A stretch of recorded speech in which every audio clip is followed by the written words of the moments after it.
और आपके माध्यम से मैं चाहूँगा कि आम जनता तक ये पहुँचे। एक सिंपल नंबर है 1930, इसको आप डायल कर सकते हैं और ये साइबर क्राइम से संबंधित हेल्पलाइन है।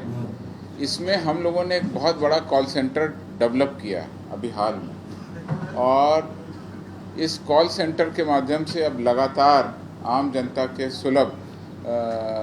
सुलभता के लिए, उनके तत्काल एक्शन के लिए ईओयू कार्यरत है और ये हेल्पलाइन कार्यरत है 1930। इसमें प्रतिदिन करीब 870 कॉल आ रही हैं, 870 कॉल आ रही हैं इस कॉल सेंटर पर, जिसका जवाब दिया जाता है। और इसके अलावा जैसा आपको पता है, एनसीआरबी का national cyber crime reporting portal है www.cybercrime.gov.in। ये एक पोर्टल बना है। उस पोर्टल पर भी कोई भी व्यक्ति अपनी कंप्लेन दर्ज कर सकता है। ये कंप्लेन में दो तरीके हैं। आप चाहें तो एनोनिमस कंप्लेन भी दर्ज कर सकते हैं कि मेरे साथ में शिकायत हुई, लेकिन आप अपना फ़ोन नंबर वगैरह नहीं देंगे तो आपको ये पता नहीं चलेगा कि उस कंप्लेन पर क्या हुआ। लेकिन अगर आप अपना नंबर देते हैं और बताते हैं कि हाँ मुझे क्या इस पर कार्रवाई हुई, सूचना मिले, तो समय समय पर जो भी कार्रवाई होती है आपको सूचना भी आपके नंबर पर दी जाती है। इसमें एक डिटेल फॉर्म वगैरह भरा जाता है और ऑनलाइन ही आप एप्लीकेशन दे सकते हैं। इस पर मार्च में 3870 कंप्लेन आई, जिसको कि ज़िलों को भेजा जाता है, थानों को भेजा जाता है, और जो बिहार राज्य से संबंधित हैं तो उस पर आर्थिक अपराध इकाई उसको मॉनिटर करती है, काम करती है।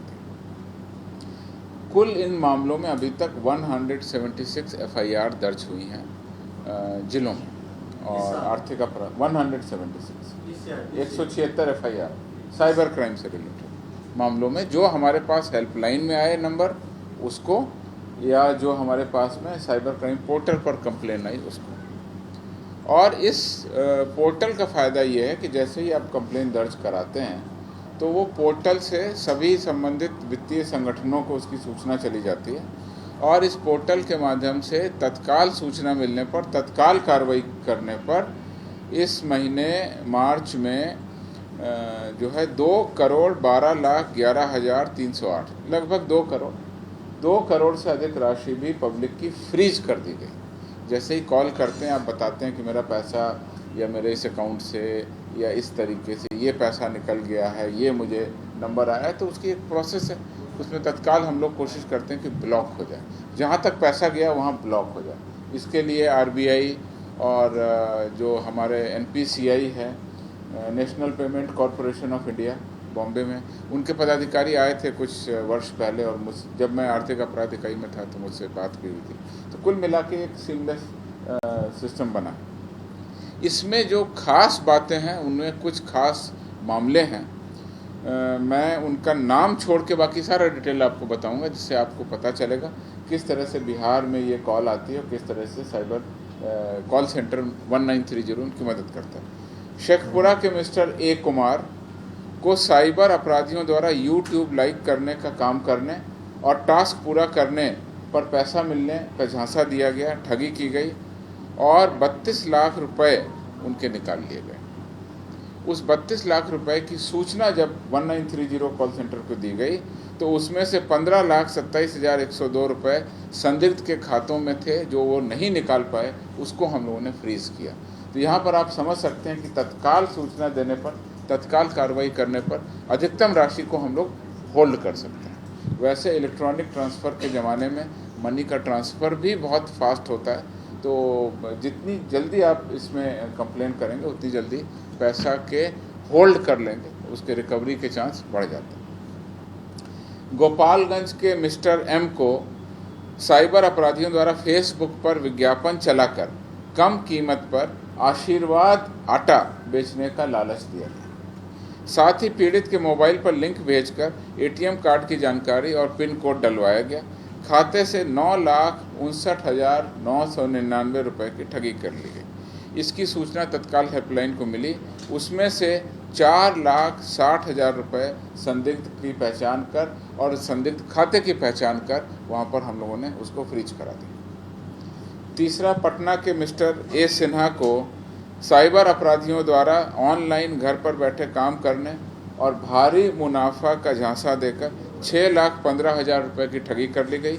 इसकी सूचना पर भी तत्काल कार्रवाई की गई और उसमें से 4,92,900 रुपये को होल्ड कराया।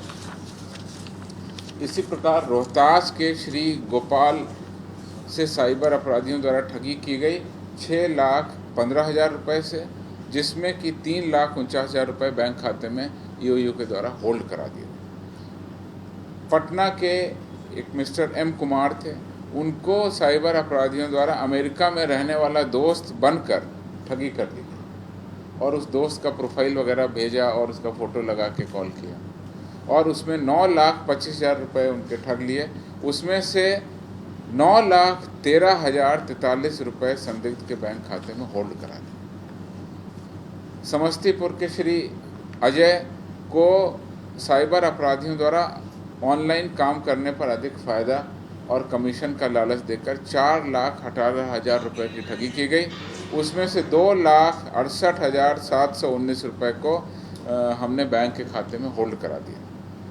और अंतिम मामला है पटना के रवि को पोस्ट लाइक करने का झांसा दिया और उनको कहा कि हमारी एक स्कीम है, आप मेरे पोस्ट को लाइक करिएगा तो आपको पैसा मिलेगा। तो आप समझ सकते हैं कि पोस्ट को लाइक करने का भी झांसा होता है। और इनसे पटना के हैं रवि जी, उनसे 9,63,228 रुपये की ठगी कर ली गई। बिहार आर्थिक अपराध इकाई द्वारा त्वरित कार्रवाई करते हुए पूरी राशि 9,63,228 रुपये पूरी की पूरी राशि को हमने होल्ड करा दिया, फ्रीज करा दिया। तो आप समझ सकते हैं किस तरीके से साइबर हेल्पलाइन अब बिहार में बहुत तेज़ी से आम जनता के बीच मदद के लिए तैयार है। 24 घंटे वहाँ पर कॉल होती हैं और कॉल सेंटर में हमारी 30 टेलीफोन लाइन एक साथ काम करती हैं, जिससे कि 30 लोग एक साथ अपनी कंप्लेंट दर्ज कराएं और कोई विलम्ब न हो। इसके लिए अभी कुछ दिन पहले ही स्पेशल रूप से पदाधिकारियों कर्मियों को चयनित किया गया, उनको ट्रेनिंग भी दिलाई गई और अब ये कॉल सेंटर हमारा 1930 बिहार में कार्यरत है। इस पर साइबर ठगी और पीड़ित लोग इस पर तत्काल शिकायत करें। ये मत सोचें कि कल ऑफिस खुलेगा हम उस समय कॉल करेंगे। जिस समय उनको संदेह हो और सूचना मिले तत्काल इसको सूचित करें, जिससे अधिक से अधिक राशि हम लोग ट्रैक कर सकें, होल्ड कर सकें, फ्रीज कर सकें और फिर न्यायालय का आदेश लेकर के उनको वापस कर सकें। जैसा कि आपने देखा पटना के श्री रवि जी से 9,63,228 रुपये ठगी किए गए और सारे के सारे पैसे हम लोगों ने फ्रीज करा दिए। जैसा कि आपको मैंने बताया, मैं एक बार फिर से रिपीट करूंगा, नेशनल साइबर क्राइम रिपोर्टिंग की वेबसाइट है cybercrime.gov.in और हेल्पलाइन नंबर है 1930। इस पर आप कॉल करें और बताएं। तो साइबर क्राइम के संबंध में ये जानकारी आपको दी। दूसरी जानकारी मैं अपनी देना चाहता हूँ, अपनी बिहार पुलिस की जानकारी देना चाहता हूँ और बिहार पुलिस के सोशल मीडिया सेंटर की जानकारी देना चाहता हूँ। जैसा आप लोगों को पता है, माननीय मुख्यमंत्री जी के द्वारा बिहार पुलिस दिवस के अवसर पर इसका लोकार्पण किया गया, शुभारंभ किया गया और इस का मुख्य उद्देश्य आम जनों को सोशल मीडिया के माध्यम से बिहार पुलिस की आधिकारिक सूचना साझा करना, उनकी समस्याओं सुझावों को सुनना ये है। इसमें मार्च 2023 में बिहार पुलिस के ट्विटर हैंडल पर लगभग 43,000 नए फॉलोवर जुड़े और साथ ही साथ 1 लाख से अधिक लोगों के द्वारा बिहार पुलिस को मेंशन किया गया अपनी पोस्ट में और अपने राय, सुझाव और कमेंट इसमें अंकित किए गए।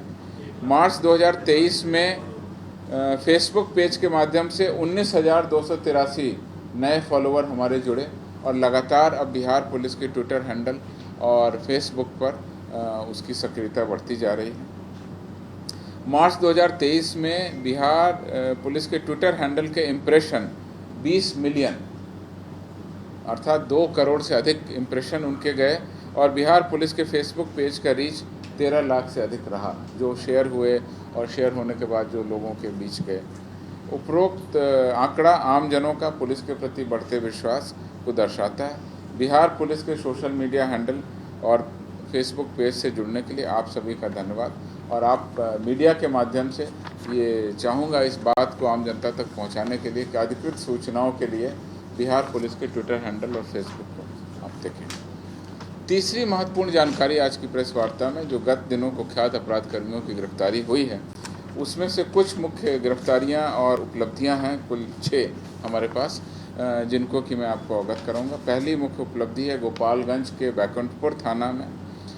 इस थाना क्षेत्र से बैंक डकैती के अंतरजिला कुख्यात अपराध कर्मी रिपुंजय कुमार सिंह उर्फ रिपू और अंकुर कुमार सिंह उर्फ गोलू को अवैध आग्नेयास्त्रों के साथ गिरफ्तार कर राजापट्टी बैंक डकैती कांड का उद्भेदन किया गया। इसमें करीब 3,40,000 रुपये, मोबाइल, 2 देसी पिस्तौल, जिंदा गोली बरामद की गई। दूसरी मुख्य उपलब्धि है गया के डुमरिया थाना क्षेत्र में, जिसमें से 16 नक्सली कांडों में आरोपित रहे रामजी भोक्ता और 2 नक्सली कांडों में आरोपित रहे मुकेश सिंह भोक्ता को चकरबंद थाना क्षेत्र से सीआरपीएफ, एसटीएफ और जिला पुलिस की टीम के द्वारा गिरफ्तार किया गया। ये जो अपराधी नक्सली गिरफ्तार हुए हैं, ये गया जिला के डुमरिया थाना में ग्राम मोनवार में 4 लोगों की नृशंस हत्या हो गई थी 2021 में नवंबर में, उसमें ये शामिल है। तो इस प्रकार से दूसरी उपलब्धि। तीसरी उपलब्धि है मुंगेर में, जैसा आप लोगों ने कुछ मीडिया और समाचार पत्रों में हाईलाइट किया था कि माओवादियों के नाम पर शिक्षकों से लेवी वसूली जा रही है, उसका उद्भेदन किया गया और वास्तव में ये अपराध कर्मी थे जो इस तरह की वसूली कर रहे थे। उनमें से कुख्यात अपराध कर्मी रंजन बिंद और रणधीर कुमार को 7 अप्रैल को अभी गिरफ्तार किया। ये दोनों अपराध, रंजन बिंद और बाकी जो अपराधी है, मुंगेर जिले के विभिन्न थानों में अपहरण, रंगदारी, हत्या के पूर्व से 1 दर्जन से ज़्यादा कांडों में आरोपित रहे। तो इस प्रकार से इस हत्याकांड का उद्भेदन हुआ है। चौथी मुख्य उपलब्धि है भोजपुर के कोइबर थाना अंतर्गत, जहां पर कि कमालूचक दियरा में बालूघाट के समीप अपराध की योजना बनाते हुए 9 अपराध कर्मियों को एक साथ गिरफ्तार किया गया। इसमें से देशी पिस्तौल, कट्टा, कारतूस, खोखा इत्यादि बरामद किए गए। गिरफ्तार संजय पांडे के विरुद्ध कोइबर थाना में 9 कांड, शुभम सिंह के विरुद्ध 2 कांड तथा दीपक कुमार के विरुद्ध 1 कांड पहले से अंकित है। इस प्रकार से ये सारे अपराध कर्मी 9 एक साथ बैठकर कोई योजना बना रहे थे, उसमें सभी लोगों की गिरफ्तारी हुई। 5वीं मुख्य गिरफ्तारी है समस्तीपुर के नगर थाना में। इसमें दिसंबर 2022 में एक डकैती हुई थी। उस डकैती कांड का सफल उद्भेदन करते हुए 3 कुख्यात अपराध कर्मियों श्याम राय, दीपू कुमार और आयुष तांती को अवैध आग्नेयास्त्र, 2 देसी पिस्तौल, देसी कट्टा, लूट के 2 लाख रुपए, 6 गोली, चाकू, मोबाइल इत्यादि के साथ गिरफ्तार कर दिसंबर 2022 की डकैती कांड का उद्भेदन कर लिया गया। 6वीं मुख्य उपलब्धि जो अपराध कर्मियों के विरुद्ध हमारा लगातार अभियान चल रहा है, उसके अंतर्गत बेगूसराय जिले से है, जिसमें बेगूसराय के साहबपुर कमाल क्षेत्र में कुख्यात अंतरजिला अपराध कर्मी बाना राय उर्फ बंटी राय को अवैध आग्नेयास्त्र के साथ गिरफ्तार किया गया। इसके विरुद्ध भी बेगूसराय और मुंगेर जिला के विभिन्न थाना में कई कांड अंकित हैं। इसमें देशी पिस्तौल, जिंदा कारतूस 46, खोखा, मोबाइल इत्यादि बरामद किया गया। इस प्रकार से 6 उपलब्धि क्रमशः बेगूसराय, समस्तीपुर, भोजपुर, मुंगेर, गया और गोपालगंज की थी, जिनको कि मैंने आपको सामने रखा। Thank you. बिहार से हिंसा मामले में जो आर्थिक अपराध इकाई ने केस दर्ज किया, आज कोई उसके आगे की कार्रवाई क्या है? अभी कल आपको अवगत कराया और अभी आर्थिक अपराध इकाई ने कोई आगे उपलब्धि जैसी होगी हम आपको बताएंगे। अब तक दोनों जिलों में कितनी गिरफ्तारी हुई है? कितनी गिरफ्तारी? किसमें? दोनों जिलों में। बताओ सर, ये जो सासाराम में और बिहार खरीद में हिंसा घटी, क्या आप लोग के पास जांच में सब कुछ सामने आ रहा है या ईओई के जांच में सामने आ रहा है कि इसमें पीएफआई के लोगों का हाथ और माओवाद का भी हाथ है, सब कुछ सामने आ रहा है जांच में? अभी ऐसी कोई सूचना नहीं है। वो लोग कॉन्स्पिरेसी एंगल पे सभी पहलुओं पे आर्थिक अपराध इकाई, जैसा मैंने आपको कल बताया था, एक अलग से जांच करते हुए एक एफआईआर दर्ज की है। उस एफआईआर का इन्वेस्टिगेशन हो रहा है। 5 लोग अरेस्ट हुए हैं, 2 लोगों को वो रिमांड पर लेने की बात तैयारी कर रहे हैं। ये 5 लोग किसी संगठन से जुड़े थे, किस संगठन से जुड़े थे? और अभी सारी देखिए, अभी कल गिरफ्तारी हुई है और कल गिरफ्तारी होने के बाद जब चार्जशीट हम सबमिट करेंगे, सारे तथ्य सामने आएंगे, हम आपको अवगत करेंगे। जैसे साइबर के बारे में आपने बताया कि किस तरीके से आप एक्ट कर रहे हैं, लेकिन कई सेंटर्स बिहार के अंदर डेवलप हो गए हैं जहाँ से वो संचालित हो रहे हैं, तो क्या उन केंद्र को भी चिन्हित करेंगे इन फ्यूचर? बिल्कुल, साइबर अपराध से निपटने की कई रणनीति है। 1930 जो कॉल सेंटर है जिसके बारे में मैंने आपको बताया, ये कॉल सेंटर आम जनता के साथ, जिनके साथ में अपराध घटित हो गया है और जिनके पैसे निकल गए हैं और फाइनेंशियल नुकसान हो गया, उस नुकसान से बचने के लिए तत्काल कार्रवाई के दृष्टिकोण से एक हेल्पलाइन सेंटर है।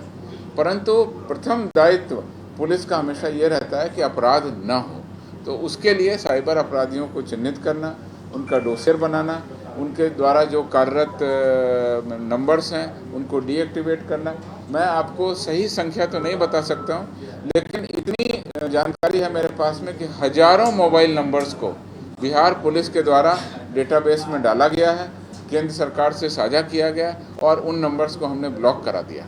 जैसे ही हम लोगों को पता चलता है इस नंबर से रंगदारी मांगी जा रही है, उस नंबर्स को ब्लॉक करने की कार्रवाई भी हम लोग लगातार करते हैं। और बिहार पुलिस इस मामले में देश के अन्य राज्यों के साथ लगातार सूचनाओं का आदान प्रदान करती है।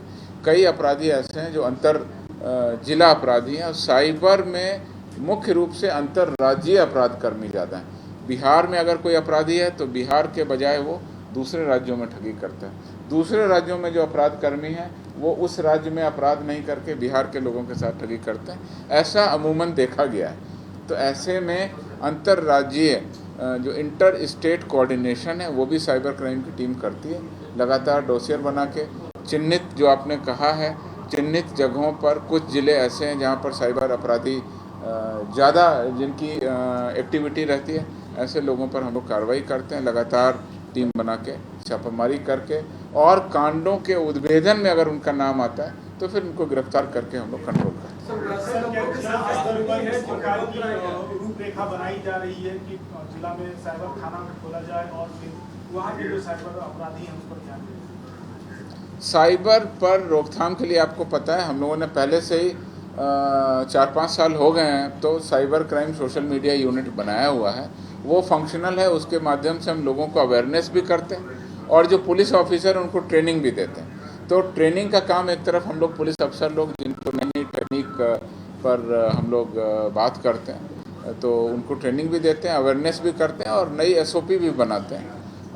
इस तरह से हम लोग साइबर पर नियंत्रण के लिए कार्रवाई कर रहे हैं। वैसे नंबरों की संख्या कितनी है जिनका वो बंद करा?